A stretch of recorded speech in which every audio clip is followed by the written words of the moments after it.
তুমি কি কখনো ভেবেছো ইউটিউব আসলে কিভাবে কি করে? কোন ভিডিও ভাইরাল হবে আর কোন ভিডিও ভাইরাল হবে না? তুমি কি জানো কিভাবে কিছু ভিডিও মিলিয়ন ভিউ পায় আর কিছু ভিডিও হারিয়ে যায় গভীর অন্ধকারে?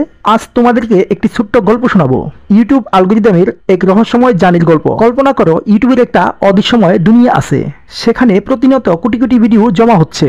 সেখানে আছে এক অদৃশ্য রোবট, সে সব ভিডিও রিসার্চ করে কোন ভিডিও সে লক্ষ মানুষের কাছে পৌঁছে দিবে আর কোন ভিডিওটা হারিয়ে যাবে। তবে এই রোবটটাও এতটা বোকা নয়, সে কেবল ভিডিওর title, thumbnail, description, watch time, click through rate, average view duration ইত্যাদি দেখে না, বরং সে বোঝার চেষ্টা করে দর্শকরা আসলে কি চায়। তুমি যখন নতুন ভিডিও আপলোড করো, ইউটিউব প্রথমে কয়েকজন নতুন দর্শকের কাছে দেখায় এবং দেখে তারা কেমন প্রতিক্রিয়া দিচ্ছে, কত পার্সেন্ট মানুষ সেই ভিডিওটিতে ক্লিক করেছে, আর একেই বলা হয় সিটিআর।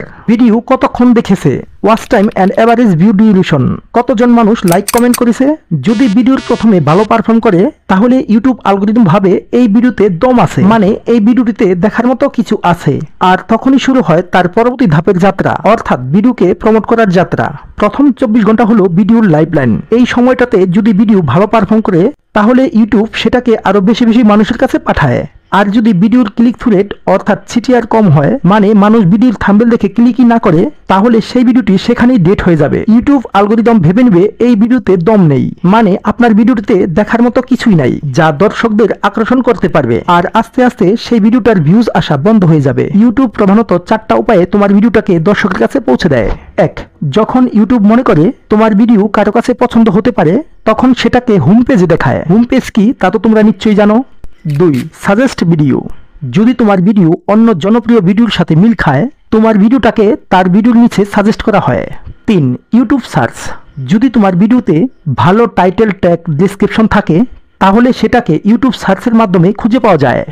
4. এক্সটার্নাল ট্রাফিক, যদি তোমার ভিডিওর ট্রাফিক ফেসবুক বা অন্য কোথাও শেয়ার করো, তাহলে সেটা থেকেও ভিউজ আসতে পারে। তবে এই কাজটা করলে, অর্থাৎ তোমার ভিডিওটা যদি ফেসবুক পেজ ট্রাফিক নিয়ে আসো, তাহলে সেই ভিডিও ভাইরাল হওয়ার চান্স কিছুটা কমে যায়। এখন প্রশ্ন হলো, একটা ভিডিও ভাইরাল হতে কতদিন সময় লাগে? কিছু ভিডিও প্রথম 24 ঘন্টার মধ্যেই ভাইরাল হয়ে যায়, তবে নতুন চ্যানেলের ভিডিও 24 ঘন্টার মধ্যে কখনোই ভাইরাল হয় না। কিছু ভিডিও 5 থেকে 10 দিনের মধ্যে জনপ্রিয়তা পায়। এটা তখনই হয় যখন কোনো ভিডিও ট্রেন্ডিং বুঝে আপলোড করা হয়, আর কিছু ভিডিও 1 থেকে 2 মাস পর হঠাৎ করে ভাইরাল হয়ে যায়। এগুলোকে বলা হয় স্লো বার্ন ভিডিও। তুমি যদি নতুন ভিডিও আপলোড করে দেখো যে শুরুতে ভিউ কম এসেছে, তাহলে হাল ছেড়ে দিও না। অনেক সময় 1 থেকে 2 মাসের মধ্যেও ইউটিউব অ্যালগরিদম সেই ভিডিওটাকে সাজেস্টে আনতে পারে।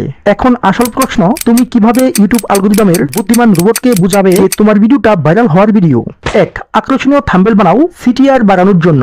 2. ভিডিওর প্রথম 10 সেকেন্ড ইন্টারেস্টিং হুক তৈরি করো, যাতে করে অডিয়েন্স ডিউরেশন বেশি থাকে। ভিডিওর এঙ্গেজমেন্ট বাড়ানোর জন্য দর্শকদের আগ্রহী করে তুলো। সর্বশেষ একটি গোপন কথা তোমাদের বলেই দেই, ইউটিউব আসলে একটা জিনিসই চায়, সেটা হচ্ছে দর্শক যেন বেশি সময় ধরে ইউটিউবে থাকে, বেশি বেশি ইউটিউবে সময় কাটায়। তুমি যদি এমন কন্টেন্ট তৈরি করো যা মানুষ দেখে এবং আরো দেখার আগ্রহী হয়, তাহলে ইউটিউব নিজেই তোমার ভিডিও রিকমেন্ড করবে। তাই বস, ভালো কন্টেন্ট তৈরি করো, তাহলে অবশ্যই তুমি ইউটিউব থেকে সাকসেস পাবে। যতই ইউটিউব অ্যালগরিদমকে জানো এবং বুঝো না কেন, যদি তুমি কোয়ালিটিফুল ভিডিও ইউটিউবে আপলোড দিতে না পারো, তাহলে সেক্ষেত্রে তোমার সেই ভিডিওটা ইউটিউব কখনোই রিকমেন্ড করবে না।